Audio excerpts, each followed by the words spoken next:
رسول اکرم نور مجسم شفیع معظم صلی اللہ علیہ وسلم نے ایک دن صحابہ کرام علیہم رضوان کے اجتماع میں خالق کائنات جل جلالہ کی محبت کا بڑا انوکھا واقعہ ذکر کرتے ہوئے اس کو واضح کیا۔ ابن کثیر نے اپنی تفسیر میں اس کو روایت کیا ہے، اس کے علاوہ طبرانی نے معجم کبیر میں اور بہت سی کتب حدیث میں اس کو ذکر کیا گیا ہے۔ حضرت صہیب رومی رضی اللہ تعالی عنہ اس کے راوی ہیں کہ رسول اکرم صلی اللہ علیہ وسلم نے پہلی امتوں میں سے ایک نوخیز ولی کا تذکرہ کیا، ایک بالکل بچپنے کے عالم میں اللہ کا ولی، ان کی جو اللہ سے محبت تھی اور اس محبت کے اندر جو چاشنی اور پختگی تھی، رسول اکرم صلی اللہ علیہ وسلم نے اس کا تذکرہ کیا۔ اور آپ تصور کریں کہ وہ کتنے پائے کے ولی ہوں گے کہ جن کے بارے میں نبی اکرم صلی اللہ علیہ وسلم نے صحابہ کرام علیہم رضوان کو تعارف کرواتے ہوئے یہ ارشاد فرمایا، کانا یبرئ الاکمہ والابرص، کہ وہ اگرچہ عمر ان کی چھوٹی سی تھی لیکن اللہ کی بارگاہ میں ان کا مقام اتنا بڑا تھا کہ اللہ کے وہ نوخیز اور نونہال ولی جس مادرزاد اندھے کے چہرے پر ہاتھ پھیر دیتے تھے اللہ اس کو آنکھیں عطا فرما دیتا تھا، اور جس مریض پر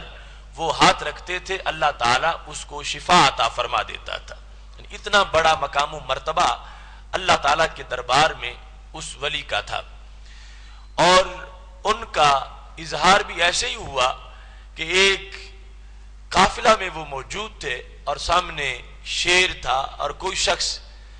آگے گزر نہیں سکتا تھا، قافلہ والے جب سارے پریشان تھے تو دور کھڑے ہو کر اس اللہ کے ولی نے چھوٹا سا پتھر پھینکا جس کی وجہ سے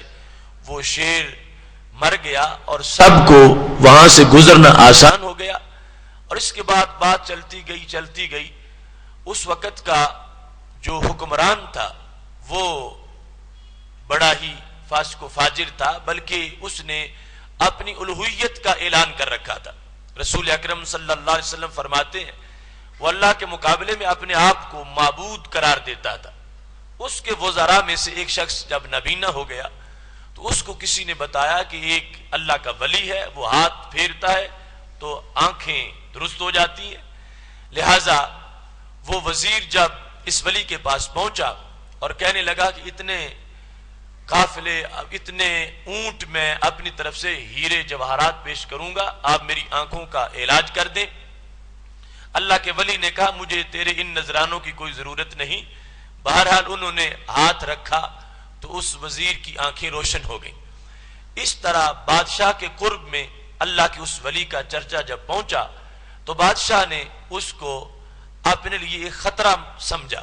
کہ اگر یہ حق پرست یوں ہی آگے اس کی تشہیر ہوتی گئی تو خلق خدا اس کی طرف مائل ہو جائے گی اور پھر جو یہ پیغام دے گا لوگ اس کو تسلیم کر لیں گے، جس کے نتیجہ میں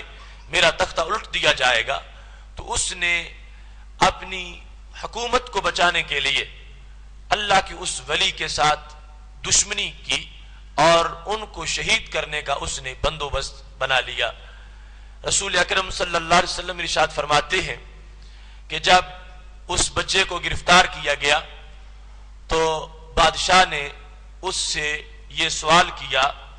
اَلَكَ رَبٌّ غیری، کیا میرے سوا تیرا کوئی اور رب ہے؟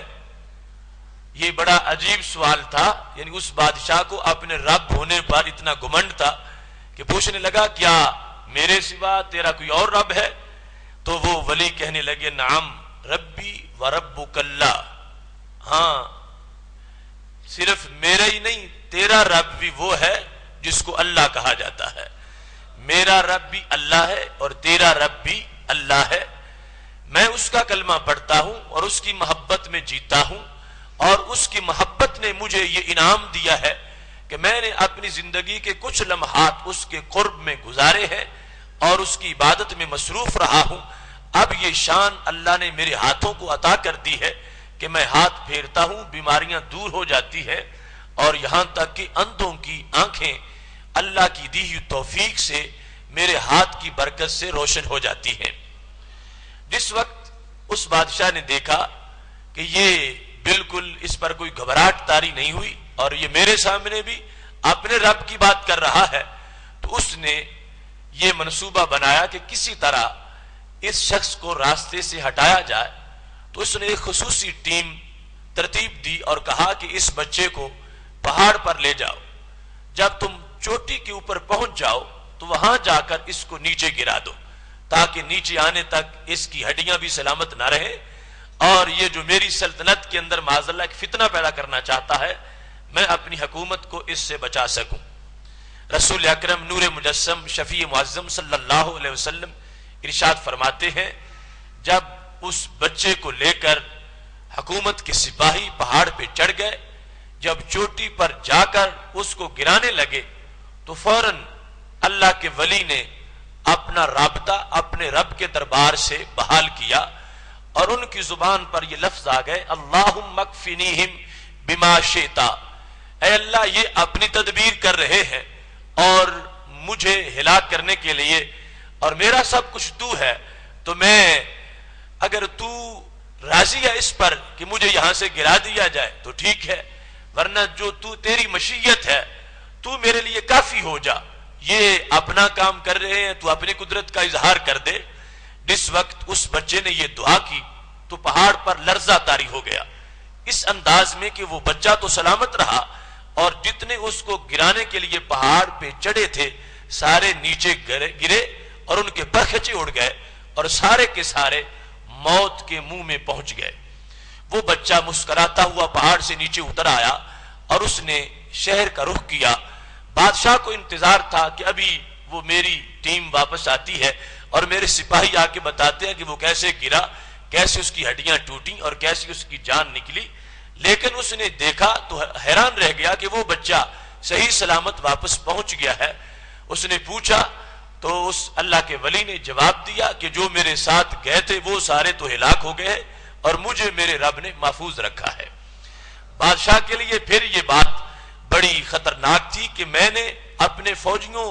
کو کہا تھا کہ اس کو مار دو، یہ بچ گیا اور وہ مر گئے ہیں، اب اس سے مزید اس کا پلڑا بھاری ہو گیا ہے.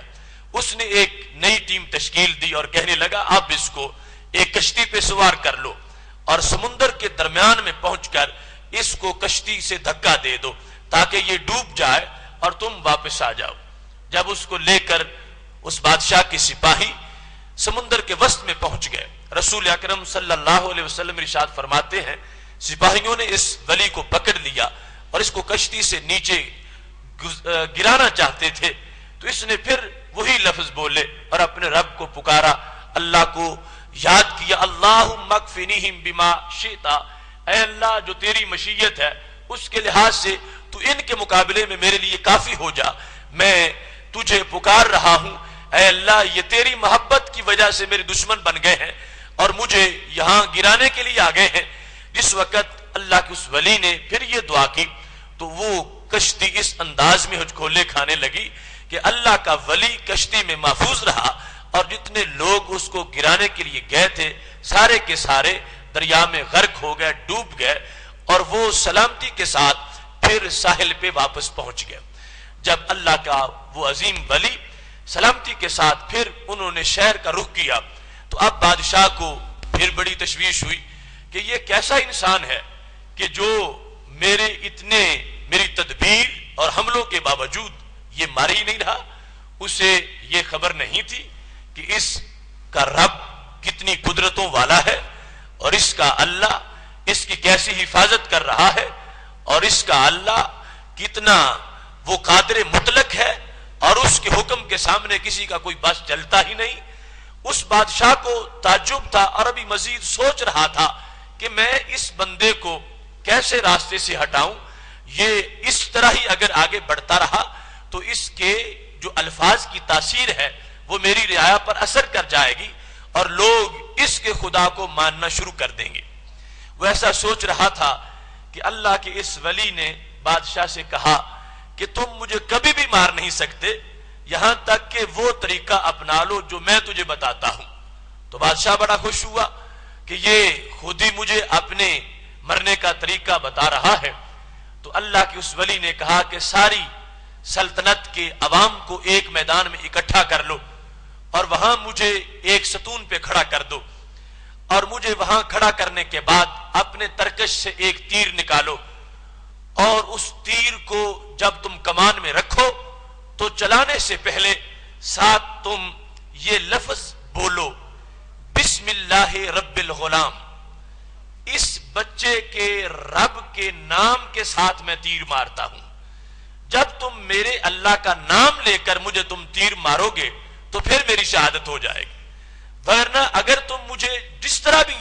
راستے سے ہٹانے کی کوشش کرو گے، میرا رب مجھے اس طرح نہیں مرنے دے گا۔ اور یہ میری محبت ہے کہ اگر میرے رب کے نام پر مجھے تیر لگے گا تو اس سے جتنی مجھے لذت ملے گی اس کا تم اندازہ نہیں کر سکتے، اور اس میں میرا مقصد بھی جس طرح پورا ہو سکے گا اس کا بھی تمہیں اندازہ نہیں کہ میں اپنی جان پیش کر کے اپنے پیغام کو کس انداز میں آگے پہنچاؤں گا۔ لہذا مختصر الفاظ میں وہ اللہ کے ولی یہ کہنے لگے کہ تم ترکش سے تیر نکالو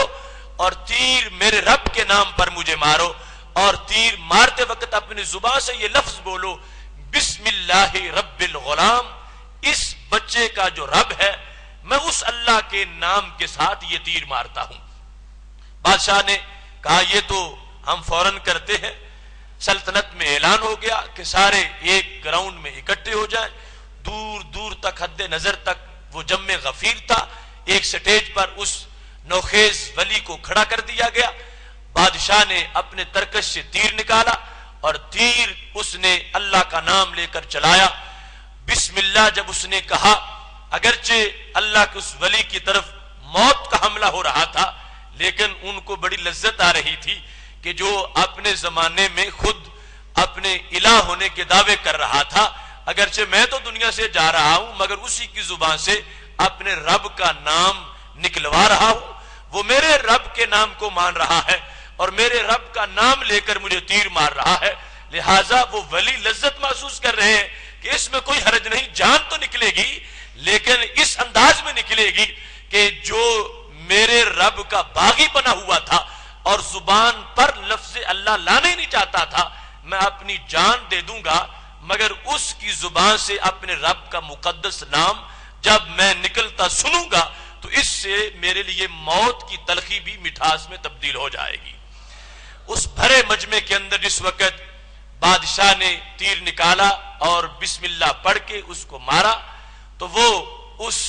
بچے کے اس کان پٹی پہ آ کے جب لگا، یہاں پر جس وقت وہ تیر لگا تو انہوں نے اپنا ہاتھ اٹھا کے یہاں رکھا اور اس کے ساتھ ہی جام شہادت نوش کر لیا۔ جس وقت مجمع عام نے دیکھا کہ یہ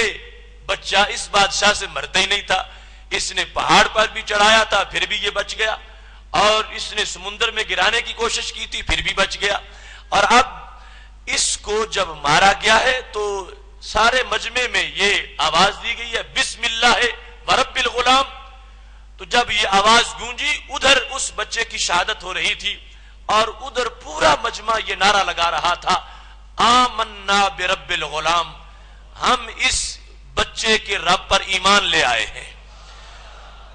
اس کے نفس گرم میں تاثیر ہے ایسی، ہو جاتی ہے خاک چمنستان شرر آمیز۔ اللہ کے ولی کے دل کے اندر جو سودا ہے اور جو حرارت ہے وہ اثر کر کے ہی رہتی ہے۔ انہوں نے کہاں ایک ایک کو پکڑ کر اللہ کا پیغام دینا تھا اور اللہ کی محبت کا پیغام بانٹنا تھا اور لوگوں کو اللہ کی توحید کی طرف قائل کرنا تھا، کہاں بادشاہ نے سب کو ایک ہی جگہ اکٹھا کر دیا۔ اب اگرچہ ان کا تو خون بہ رہا تھا مگر سب نے جب یہ دیکھا کہ یہ بادشاہ جو ہمیں کہتا تھا کہ مجھے سجدہ کرو اور اپنے رب ہونے کے دعوے کرتا تھا، آج اس بچے کے رب کا نام لے رہا ہے، تو پھر سچا تو وہی رب ہے جو اس بچے کا رب ہے جس کے اندر اتنے کمالات ہیں۔ تو سب نے بیک آواز کہا آمنا برب الغلام۔ تو یہ پورے مجمع کے لیے اس اللہ کے ایک ولی نے اپنی محبت کو پیش کرتے ہوئے اور اللہ کی محبت کی چاشنی کو بانٹتے ہوئے اس انداز میں اپنی جان پیش کی۔ ان کی روح نکل رہی تھی اور تمام لوگوں کے دلوں کے اندر اللہ کی محبت کا پیغام داخل ہوتا جا رہا تھا۔ آگے اس کی بڑی تفصیلات ہیں، میں اس وقت اس بات کو یہاں ہی ختم کرتا ہوں اور اپنے موضوع کو آگے چلاتا ہوں۔ حضرت